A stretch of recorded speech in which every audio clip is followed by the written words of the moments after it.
카카오 모빌리티가 17일 본격 시행을 예고했던 카풀 서비스에 적시론가 켜졌습니다. 카카오의 카풀 서비스 시행을 반대하는 택시기사의 분신 사망 사건이 벌어지면서 그 이후에 또 택시업계의 반발 강도가 더욱 거세졌기 때문입니다. 정부도 당혹감을 감추지 못하는 모습입니다. 좀 더 편하게 택시를 타고 싶다는 소비자의 요구와 또 공유 경제라는 세계적 흐름에서 빨리 시장을 선점해야 한다는 기업, 거기에 택시업계의 생존권 사수 저항까지 물러설 수 없는 대립이 이어지고 있습니다. 자세한 내용 정철진 경제평론가와 짚어봅니다. 어서 오세요. 네, 안녕하십니까. 안녕하십니까. 네.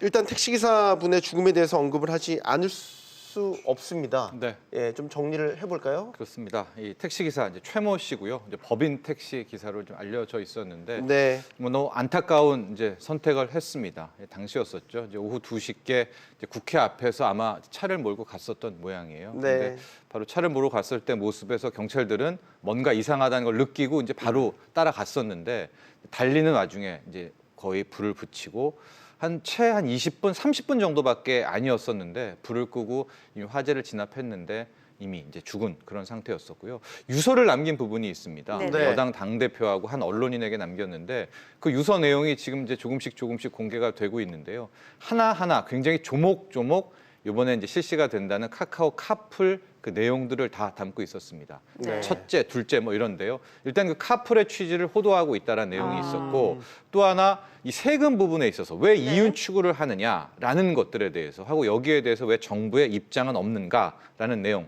그다음에 이제 택시 업계에 대한 얘기도 함께 이제 담았는데 현재 뭐 가동률이 70%밖에 안 된다. 그러니까 운전기사 뭐 40% 놀고 있는 거 아닙니까? 거기에 높은 산학금의 현실 그것과 이제 마지막에는 택시 업계도 스스로 반성하자.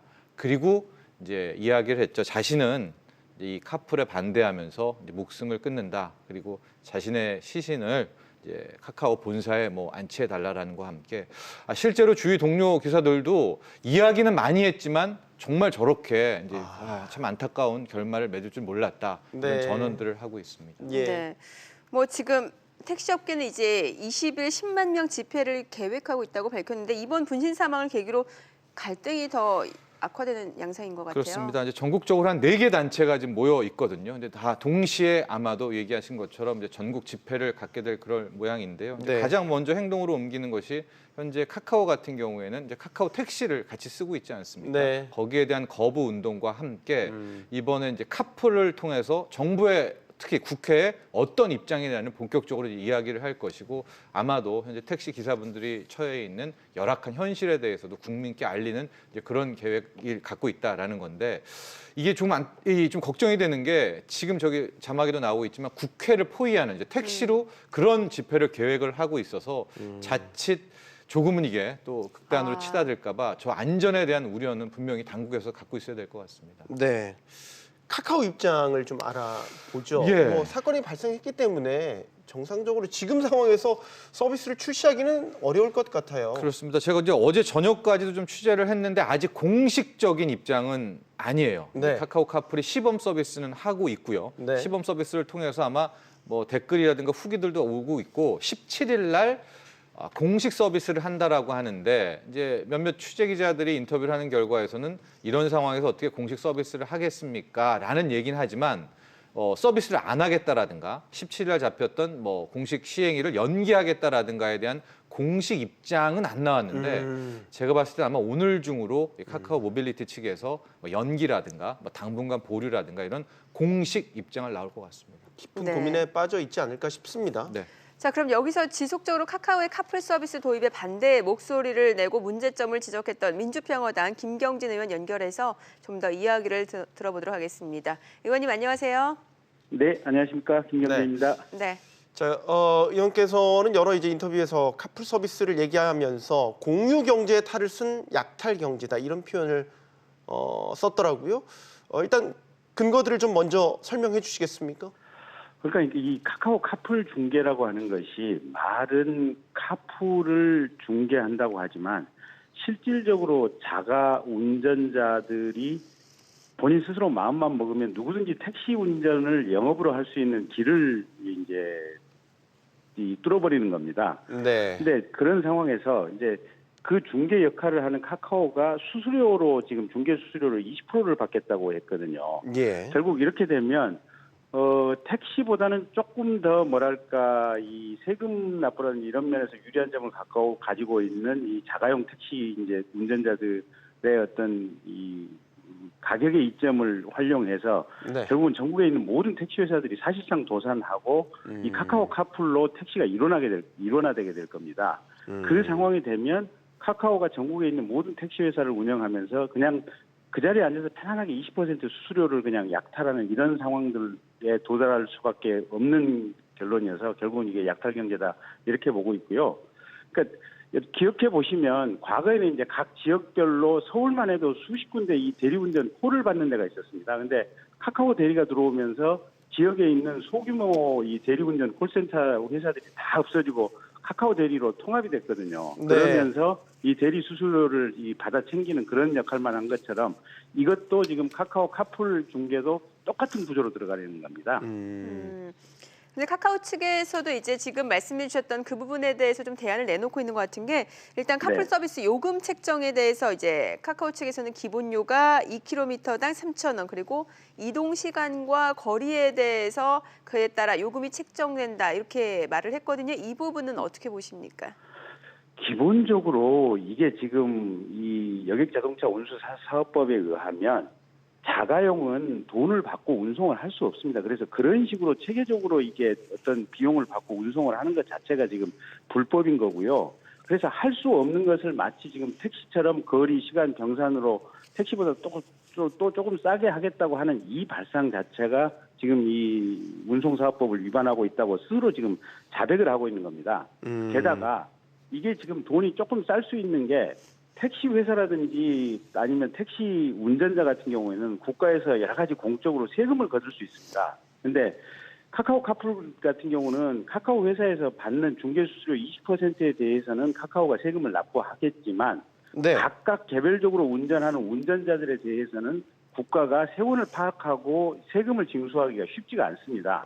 지금 택시 회사처럼 이렇게 세금 개별 근로자에 대한 세금 원천 징수가 쉽지 않은 상황이어서 결국은 그 세금 탈루 때문에 이 20% 정도 쌀 수 있는 이 가격 구조, 요금 구조가 나오는 거거든요, 보면. 네. 혹시 기억하실지 모르겠지만 한 20년 전에 세녹스나 LP 파워라고 하는 이 대체 연료가 유사 휘발유죠? 네. 네, 유사 휘발유가 사실은 명칭을 그 사람들이 뭘로 들고 나왔냐면 첨가제라는 명칭인데 실은 휘발유로 대신해서 쓸 수 있다는 뉘앙스를 풍기면서 첨가제로 나왔습니다. 근데 첨가제는 그때 세금이 유류세가 안 붙었고 이 석유 일반 연료 세금에는 세금이 붙다 보니까 이게 세금을 탈루하기 위한 방편으로서 첨가제 이름을 들고 나왔던 거거든요. 지금 카카오 카풀 중개가 지금 그와 똑같은 구조와 방식을 가지고 이 가격을 저렴하게 해서 세금을 탈루하게 하고 그걸 가지고 어떻게 보면 이제 어떤 이 수요를 모집하고 그런 구조인 겁니다. 네. 택시가 어떻게 보면 카풀과의 가격 경쟁력에서 밀릴 것을 우려하는 시각들이 있자 지금 뭐 여당 그 TF 택시 카풀 태스크포스 이 TF가 있지 않습니까? 여기서는 네. 카카오 카풀 요금을 그러면 택시 요금과 동일하게 책정하겠다 이 방안을 카카오 측에 제안한 것으로 지금 전해지고 있단 말이죠. 이런 거는 일종의 대안이 될 수 있다고 보십니까? 전혀 대안이 될 수 없습니다. 그러니까 없다고 여당 보세요? 자체가 네. 저는 도대체 무슨 생각을 하는지 알 수가 없는 게요. 그러니까 택시는 택시 회사에 대해서 공공운수 체계로서 여러 가지 규제와 의무를 부과하고 있습니다. 네. 가령 택시의 조수석 같은 경우는 반드시 에어백 장착 의무가 있다든지 또는 택시 차량에 대해서는 주기적으로 차량 이 정밀 진단을 하도록 되어 있다든지 이런 의무들이 지금 택시 운송 회사에 부과가 되어 있고요. 택시 운전 기사 같은 경우는 범죄자라든지 뭐 마약 전과 또는 음주운전 전과가 있어서는 안 된다는 어떤 범죄 전과가 없어야 된다는 이런 어떤 전제들 아니면 지역에 대해서 여러 가지 교통 구조를 잘 알고 있어야 된다는 점 또 응급 상황이 되면 어떤 응급 조치를 하는 방법에 대해서 교육을 받도록 하는 점 여러 가지 어떤 의무들이 운송회사인 택시 또 택시 기사들에게 부과가 되어 있는데 이 카카오 카풀로 운전하는 실질적인 택시의 역할을 하는 이 자가 운전자들에 대해서는 이 차량에 대해서 그런 규제가 부과되는 것도 아니고 또 그런 안전장치 그러니까 전과가 있는지를 확인한다든지 건강검진 의무적으로 받도록 한다든지 여러 교육을 받도록 한다든지 이런 의무 부과가 안 돼 있는 겁니다. 그래서 이게 공적 어떤 서비스라고 하는 것은 안전하고 편리하고 국가 교통 체계 전반의 흐름을 맞춰야 되는데 이걸 허용하는 것 자체 또는 뭐 택시 요금과 뭐 비슷하게 맞춰서라도 허용하는 것 자체가 국가 공적 교통 체계 자체를 교란시키는 행위인 것입니다. 그래서 절대로 해서는 안 되는 일입니다. 근데도 민주당에서 만약에 그렇게 얘기를 했다면 국가의 공적 체계가 무엇인지에 대한 별다른 어떤 인식이 부족한 상황이라고 볼 수밖에 없습니다. 네. 그러면은 그 24시간 카풀 서비스 운영이 아니라 하루 서비스를 2회로 제한하겠다. 이 부분에 대해서는 제도적 장치를 두면은 뭐 전업이라든지 아니면 돈벌이 수단으로 번질 수 있는 우려가 적어진다라는 게 카카오 측의 설명인데 여기 대해서는 어떤 의견이십니까? 일단 이게 눈 가리고 아웅이고요. 국민들 속여먹는 얘기인데요. 네. 2번에 한정한다고 하지만 이게 합법으로 인정이 되면 과연 2번에 한정할 것인지 카카오의 말을 믿을 수가 없다는 게 가장 첫 번째 중요한 이유고요. 가령 카카오의 말을 믿는다고 하더라도 카풀 기사하고 승객 간의 어떤 반복적 거래로 친밀감이 쌓이게 되면 굳이 앱을 통하지 않고 스스로 그냥 너 매일 아침에 나 와서 뭐 몇 시에 와서 이렇게 출근을 좀 시켜다오 이렇게 정기 운송 택시처럼 이용을 할 수도 있는 문제들이고요. 그다음에 가장 결정적인 것은 가령 카카오 카풀이 이런 식으로 2번을 허용을 한다면 이제 예를 들어서 가정적으로 네이버 카풀 중계를 만들겠다. 또 구글 카풀 중계를 만들겠다. 또 어떻게 보면 야후 카풀 중계를 만들겠다. 이런 카풀 중계 업체들이 여러 개가 생길 수 있습니다. 그러면 네. 하나의 이 운전자가 다음 카카오 카풀 중계에도 네이버 카풀 중계에도 구글 카풀 중계 여러 곳에 등록을 해서 이 콜을 받게 되면 결국은 택시하고 똑같아지는 겁니다. 네. 그래서 다음 카카오 측에서 하는 얘기는 사실은 눈 가리고 아웅이고 전혀 실효성 없는 얘기인 것입니다. 그런데요, 의원님, 이 공유 경제라는 게 기술적 발전 혹은 뭐 사회적 흐름에 따라서 지금 뭐 우리나라뿐만 아니라 뭐 세계적으로 이제 구체화되고 표면화되고 있는 시대적 흐름이라는 면도 저희가 고려해봐야 되지 않겠습니까? 그런 면에서 질문 드릴게 뭐 예를 들면 국가나 지방자치단체, 뭐 조합 같은 데서 공적 기관으로 운영할 수 있게 하자라는 안을 제가 제시한 것으로 알고 있습니다. 마지막 질문 드리겠습니다. 아니 그러니까 이제 국가기관에서 가령 뭐 법무부 안에서 법무부에 있는 사람들 법무부 근무하는 사람들을 위해서 그 차량을 쓰도록 한다. 그거에 지금 현재 현행 법령으로도 가능한 겁니다. 네. 불가능하지 않습니다. 가령 현대카드 주식회사 직원들을 위해서 현대카드 내부에서 차량을 두고 이거는 이렇게 알아서 쓸 수 있도록 한다. 뭐 이건 현행 법상으로도 충분히 가능한 겁니다.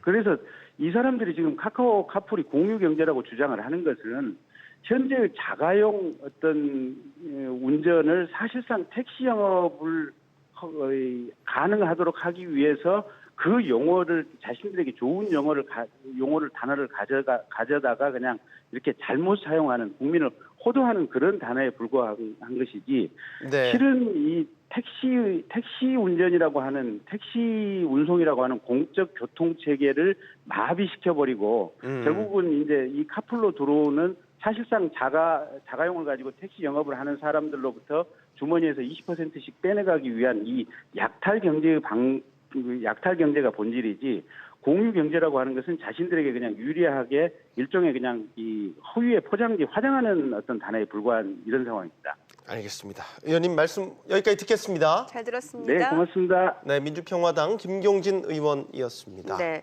자, 그러면 정부의 입장을 좀 여쭤볼게요. 지금 카카오는 17일 정식 출범하겠다라고 하는 건데 뭐 네. 현행법상으로 저촉되는 부분 그런 건 없는 겁니까? 법상으로 크게 한 2가지 정도 문제가 있죠. 예. 현재 뭐 여기가 그 운수사업법을 보면은 일단 자가용으로 영업하는 것은 100% 불법입니다. 근데 네. 어떻게 이 카풀 서비스가 시작이 되는가? 네. 불법이기는 하지만 선의의 카풀이라는 게 있지 않습니까? 가령 이제 손앵커랑 나랑 같이 다니는데 네. 제가 매일 태워줘요. 그럼 어느 날 이제 기름 좀 넣으세요라고 해서 뭐 10만 원, 20만 원 제가 받게 되는 순간 불법을 저지르는 거잖아요.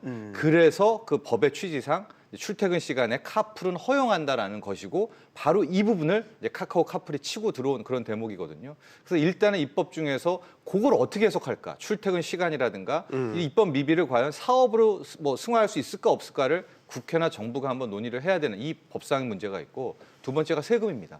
뭐 카카오 카풀이야 법인세를 내겠지만은 네. 그 수많은 지금 7만 명의 신청한 이 카풀 기사들의 다 어떻게 쫓아다니면서 그 소득세 징수를 못 하거든요. 네. 이 세금 부분 이것들을 함께 고려해야 되는 측면이 남아 있죠. 네, 묘수가 필요한 시점입니다. 어떤 합의를 이뤄낼지 지켜봐야 될 것 같습니다. 정철진 경제평론가였습니다. 감사합니다. 감사합니다. 잘 들었습니다.